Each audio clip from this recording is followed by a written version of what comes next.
be fine. This is glorious. Wow, look at that. Oh yeah, there's people swimming in the weir. There's people in there? I think so, yeah. I think so. Yeah? Fair play. Oh, we'll let them go. I don't know where I'm going. Just let them go. Sorry, Oh, let them go. I thought you were waving me through.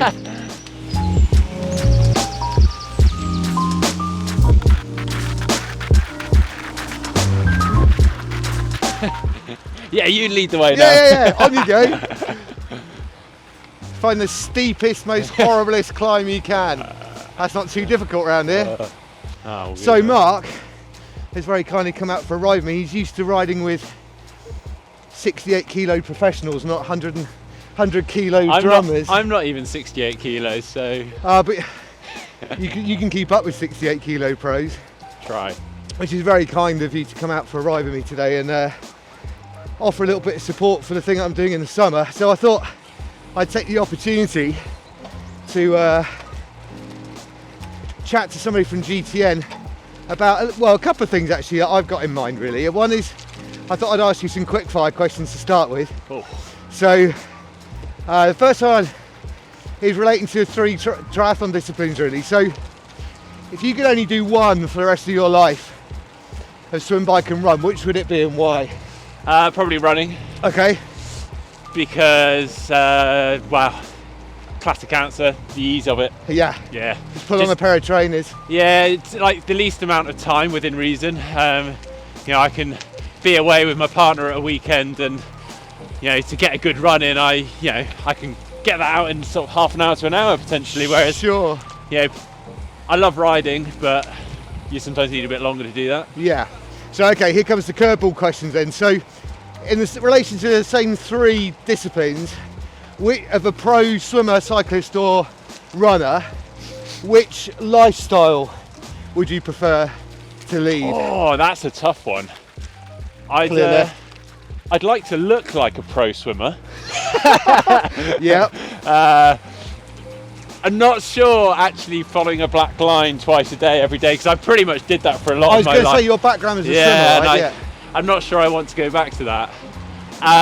It'd probably be running. Okay, but with a caveat, yeah. More of a an ultra runner, lifestyle kind of cool runner. Okay. Not an elite 10k track runner. Okay, so not your sort of single digit fat content runner. So you'd have to. I'm thinking Kilian Jornet jumping off mountains. 100%. Not to say that he is a lifestyle athlete. I mean, that guy's unbelievable. He's completely bonkers, isn't he? I read an article with him a little while back where he was talking about practicing descending with his eyes shut, so he could just kind of feel the mountain. Yeah, probably not that, but yeah, kind of Scott Jurek sort of Kilian Jornet thing. On to sort of stuff to do with GTN really. So I'm quite intrigued as somebody that makes my own videos. And I mean completely makes them on my own. God. Not like me. You had to. No, I know you do. No, I don't. Well, we've got a team. I'm impressed by the work you do, mate. It's I've got to give a lot of credit to the team around me. That whilst I do kind of come up with the ideas, we write a lot of our stuff and plan videos. We have got cameramen doing it for us. Well, that was kind of my sort of question really, but then we got to a hill, and you very kindly took over. Yeah, more to do with sort of how the ideas are kind of generated. It's so hard to keep up with the amount of content you guys produce. Yeah. So is there a single process, or are there multiple ways it can happen, or? There's multiple ways really. Obviously, I think everyone always says this, surely you must struggle for ideas and run out of ideas. Not really. We've got 3 sports to pick from. There's so many aspects and elements to each sport. And then you've got the triathlon elements, the nutrition. Yep. You've got the pros coming in, new products. It's like, the list is endless. The only limiting factor is time. Can we actually feasibly plan to do this? Do we have the budget to travel there? Yeah. Can we fit that video in around every other video that we're filming at the time? That's probably the biggest frustration. We have these amazing epic ideas and just can't. trying to fit them all in. Really do it all, but and the last year or so has been a nightmare for you guys because you usually travel quite a lot, right? Yeah, absolutely. And I've got to say, I think we really exhausted videos from home and those ideas. I'm afraid we're getting to another hill here. You better start thinking of something to say. But yeah, and like we get our viewers. You got a great community, and continually people are asking questions there, which is. And is that a source of, do you guys go through them with a fine-tooth comb and kind of pick out questions that people are asking and kind of... to a degree, like I really try my hardest to engage and like reply to a lot of comments, so naturally pick up on stuff, and some just stand out. You're like, huh, that's a really good idea. Yeah. Or understandably people have picked up on it. They really liked the video, but they said, oh, you haven't covered this topic. So it's a really nice thing to kind of come back on and improve for next time or build upon. So are you in a position at the minute to start thinking about travel? Yeah, we are looking at, like, you would have noticed a lot of pros are travelling out to Lanzarote now. We are thinking about that. And then obviously with the races, you've got Collins Cup is San Marino, things like that. So we'll definitely, unless COVID takes a turn for the worst, we'll definitely be at those. And we are toying with the idea of heading out to Lanzarote and doing some fun content with some pros out there. You do loads out there, don't you? Yeah. You know what, like, we keep fighting it and saying we'll go somewhere else, but it's just so easy. Yeah. And the weather's predictable. The roads are quiet. Yeah, we'll go right up here. Okay.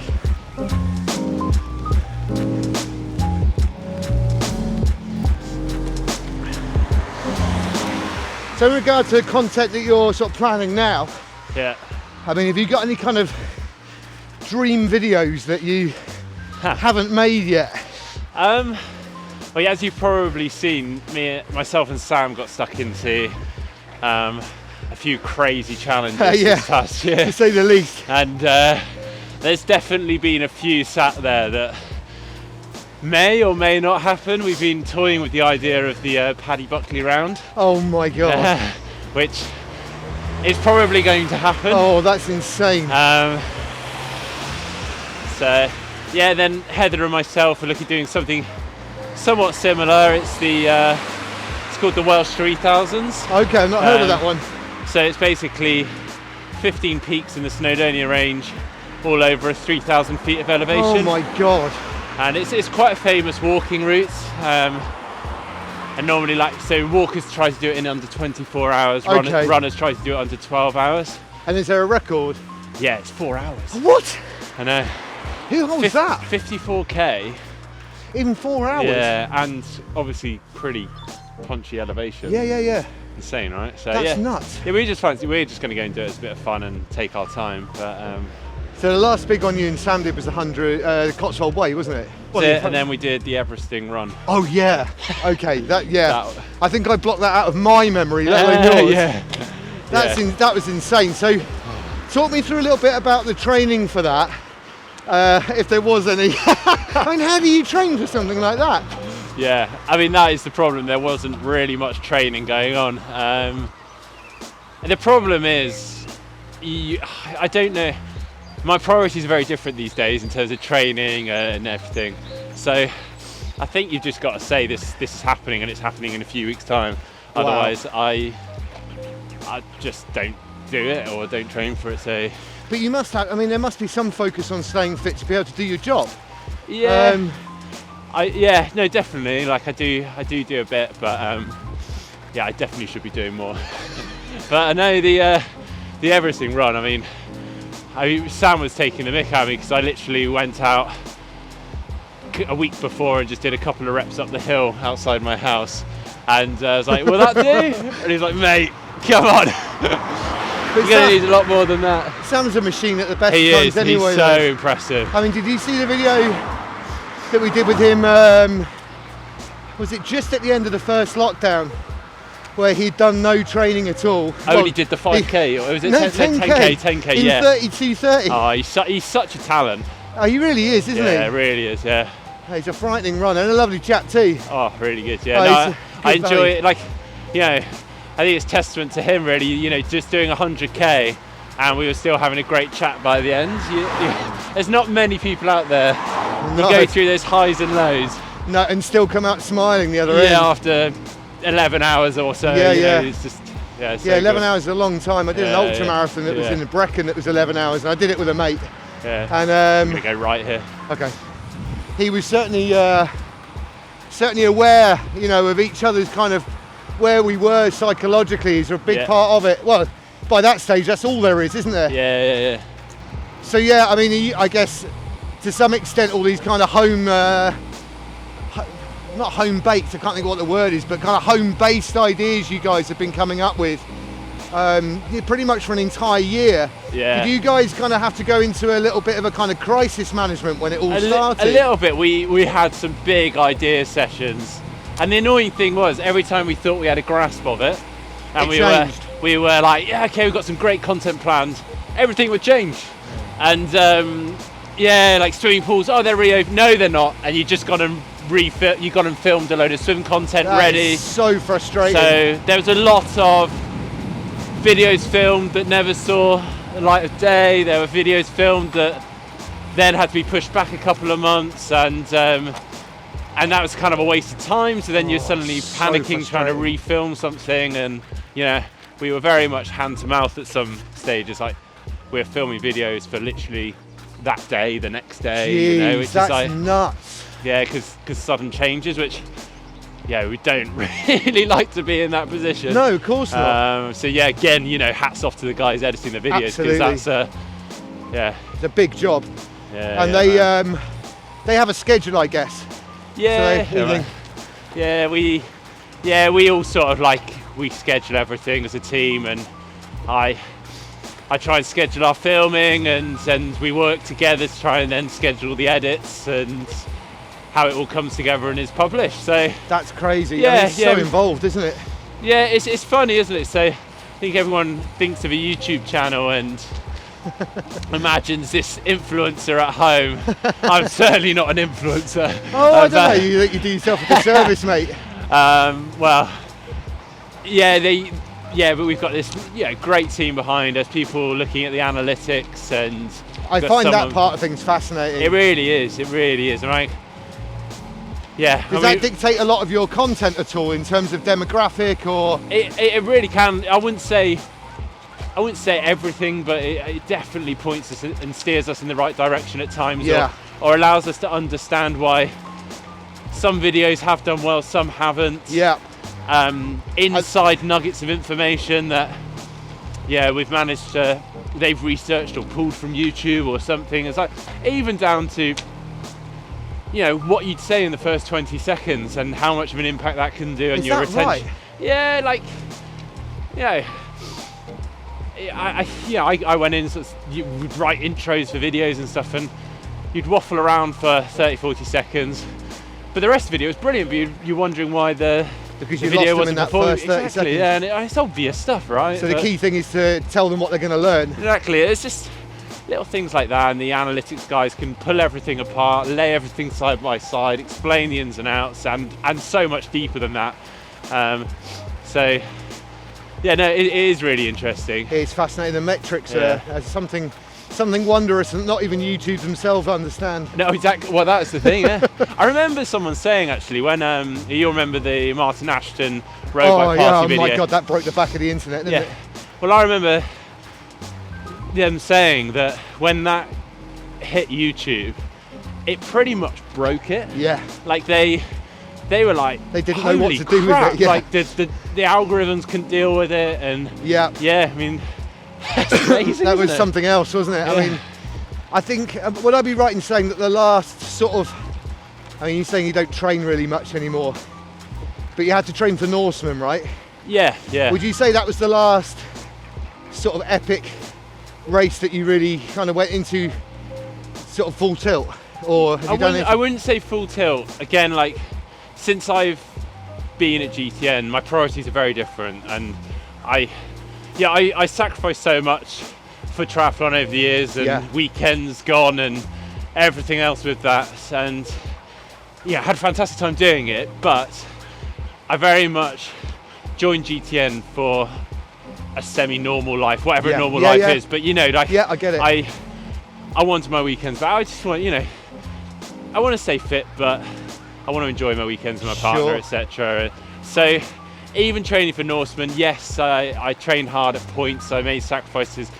I wouldn't say I went full tilt. I mean, I really didn't. Like I am incredibly lucky in that I've got this kind of residual fitness. Yeah. And I seem to, whilst I am losing it a little bit now, I seem to have been able to pull on it for quite a while. And yeah, so I think you're going to be okay for a while, mate. Well, yeah, I'm starting to feel it a little bit now these days. But I think as long as you don't end up being over 100 kilos, I think you'll be fine. But yeah, But yeah, I did train hard for it, like to a degree, and I was just, yeah, I was stoked to be there on the start line. So I was never going to go in underprepared. No. Because it's such a privilege to be able to race that event, and it's utterly unique, isn't it? Yeah, it's so cool. There's so many people that don't get a chance and want to do it that I was never going to enter it. Yeah, I've got an athlete I'm coaching at the minute, Anna, who's on a mission to do it. Yeah. She will do it one day. She'll keep entering. yeah. And it's just so iconic. Yeah. Oh, it really is. It's amazing. Yeah, I think she might have watched your video a few times. She still wants to do it. Yeah. Yeah, it's a fine line, isn't it, between getting emotional and inspiring people, or getting emotional and cutting them off. But it really is. Yeah, putting people off. Yeah. I'm pretty sure that's not part of the remit of GTN, isn't it? No. So yeah, if you could have had any rivalry with any pro past or present, who would have been your kind of iconic rival, and why? Oh, I think there's a couple. Oh, there's so many actually. You have to start thinking about this. So I came into triathlon quite late, as I came in around 17 years old. Right. Which is late by a lot of people's standards. And you had the swimming background though. Yeah, but as I came into sport, I remember seeing Brad Carterfelt winning the Commonwealth Games, and I don't know what it was about him. I just thought he was so bloody cool. Yeah. And just so impressive. I don't know, I really idolised him to a degree, and I would love to.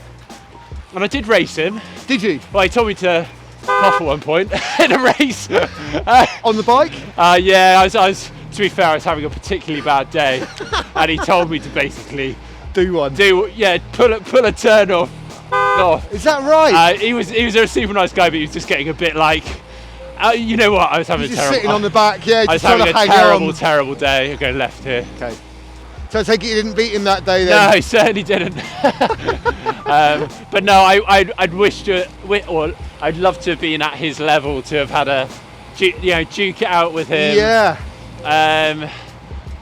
So yeah, we did cross over. I guess before that, there's people like Bevan Doherty. Classic, I think like.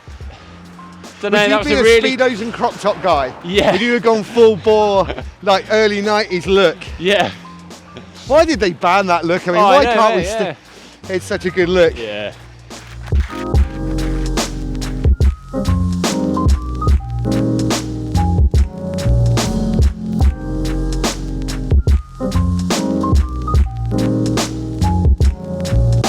That's the funny, when I sign myself up to all these challenges, you do crap yourself because you've kind of you've signed on the dotted line to a degree, and it's it's scary. Even worse for you because you've got, hundreds of thousands of people that are kind of they're not even like financially invested, and you haven't even got the sort of emotional thing of going, oh yeah mate, but my wife had cancer. Do you know what I mean? Well, yeah, it's your job. You got to do it. But left it, wasn't it? Yeah. But equally, just how inspired I am by, obviously I've done some amazing challenges and stuff, but what you're doing is so inspiring, mate. That's why I messaged you, because it's like, that's really kind of you. It made me stop in my tracks, and I was like, this guy's fair an idiot. play. That is really cool. Well, thanks. I hope I do it justice now. That kind of feels like it's taken on a life of its own that's beyond just me. You look at something like it and you go, well look, 60 miles a day, it's not really that far, like 100k. And you kind of go, maybe it isn't all that.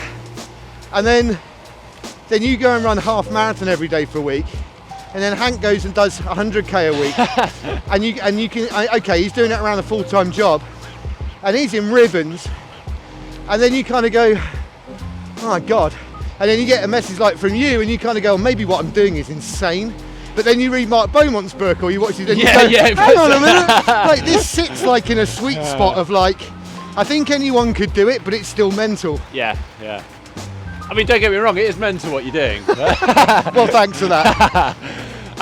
Says the man who ran a half marathon every day for a week.